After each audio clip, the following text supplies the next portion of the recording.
bulbs, right? They're so normal now, like, we just kind of expect them to be there so we can actually see what we're doing when it gets dark. It really is funny when you think about it, like flick a switch, bam, instant sunshine no matter what time it is.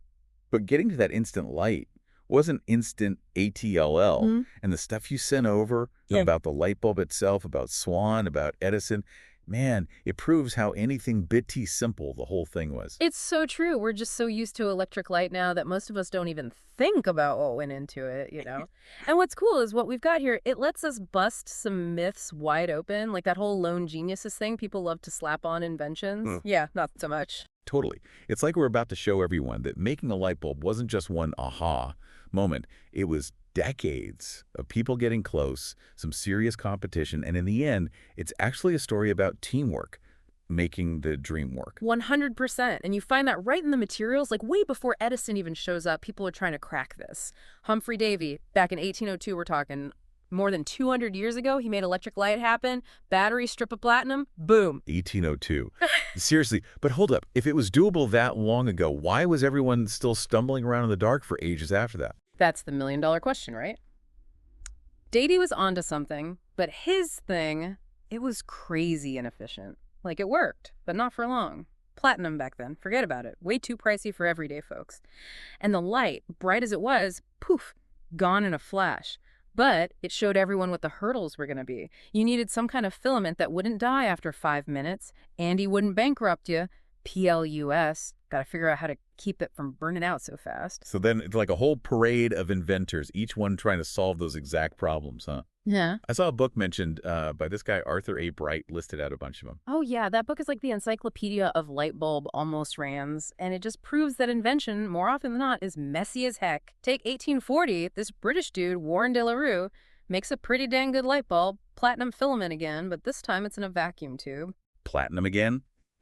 Man, that must cost a fortune.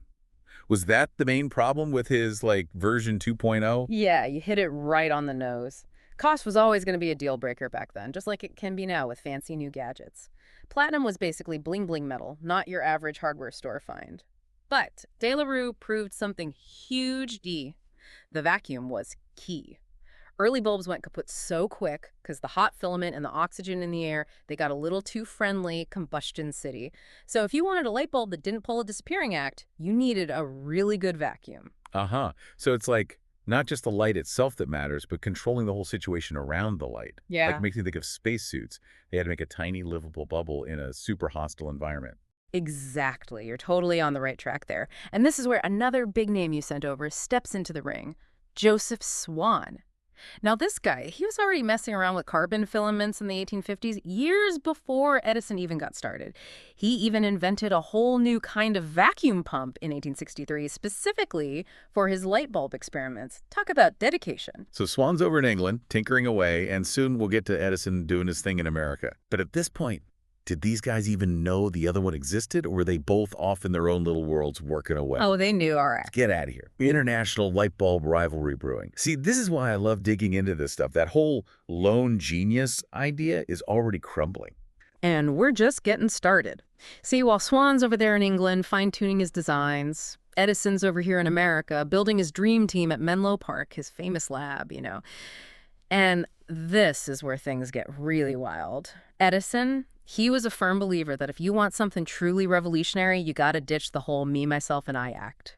So instead of a light bulb moment, it was more like a light bulb brainstorming session. Lots of ideas bouncing around. I did notice those muckers being mentioned. What's the deal with that nickname? Sounds kind of rough and tumble, like a bunch of guys pinkering in a garage. And that's exactly what it was in the best way possible. Those muckers, they were Edison's crew.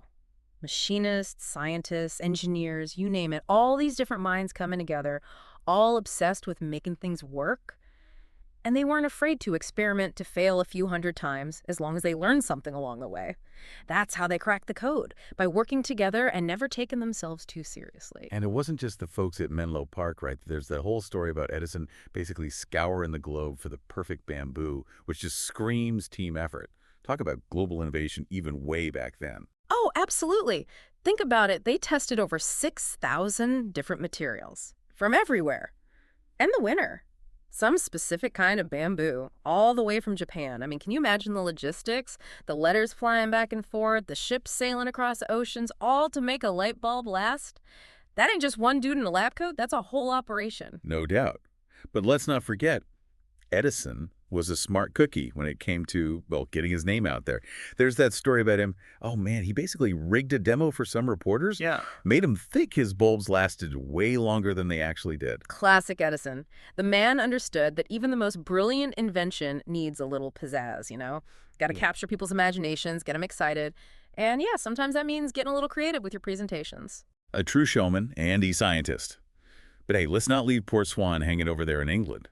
How is his progress stacking up against Edison's? Were they neck and neck at this point, or was one of them pulling ahead? Well, here's where things really get interesting. While Edison was busy building his electric empire in America, Swan, he hits a major milestone in December of 1881.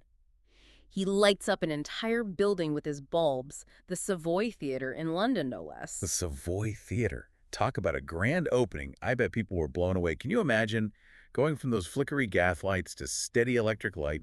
Must have felt like stepping into the future. Right, and it shows you Swan's priorities. He wasn't just after brightness. He wanted practicality, safety, all that. He made sure those bulbs were ready for prime time, even highlighted the safety aspect, something Edison he actually picked up on later. So Swan's all about making sure these bulbs are user-friendly. Meanwhile, Edison's got the bigger picture in mind. Bingo! Edison, he wasn't just selling light bulbs. He was selling an electric D-dream. Power plants, a whole grid, the works. He wanted to change the world, and to do that, you gotta think big.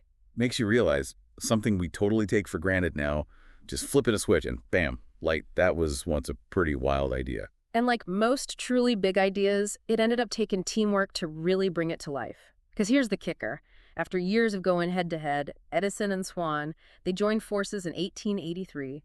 They create the Edison and Swan United Electric Light Company, Ediswan for short. Can you believe that? Edison, I kind of wish that name had stuck around. It has a nice ring to it, but it really proves your point sometimes. Working together is the only way to truly innovate, right? 100%. They say two heads are better than one, and when those two heads belong to Edison and Swan, magic happens. Plus, this whole merger thing gets us thinking about the legacy of their work, right? It's not just about the bulbs themselves anymore. It's bigger than that.